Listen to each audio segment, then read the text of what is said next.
Hi friends, welcome back my YouTube channel. ನಾವಿವತ್ತು ಭೂಗೋಳಶಾಸ್ತ್ರ ವಿಷಯಕ್ಕೆ ಸಂಬಂಧಿಸಿದಂತೆ ಮಾಹಿತಿಯನ್ನು ನೋಡ್ತಾ ಹೋಗೋಣ.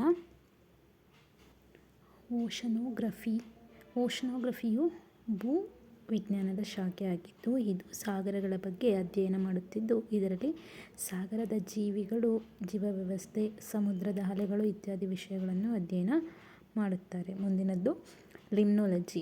ಇದು ಸರೋವರಗಳ ಬಗ್ಗೆ ಅಧ್ಯಯನ ಮಾಡುವ ಶಾಸ್ತ್ರವನ್ನು ಲಿಮ್ನೋಲಜಿ ಎಂದು ಕರೆಯುತ್ತಾರೆ. ಹಾಗೆ ಮುಂದಿನ ಒಂದು ಇನ್ಫಾರ್ಮೇಷನ್, ಜಗತ್ತಿನ ಅತಿ ಹೆಚ್ಚು ಲವಣಾಂಶ ಹೊಂದಿರುವ ಸರೋವರಗಳು.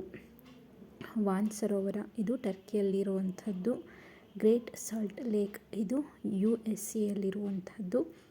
ಸಾಂಬಾರ ಸರೋವರ ಇದು ಭಾರತದಲ್ಲಿ ಇರುವಂಥದ್ದು. ಇದಿಷ್ಟು ಇಂಪಾರ್ಟೆಂಟಾಗಿ ಜಿಯೋಗ್ರಫಿ ರಿಲೇಟೆಡ್ ಆಗಿರುವಂತಹ ಒಂದು ಇನ್ಫಾರ್ಮೇಷನ್ ಆಗಿರುವಂಥದ್ದು.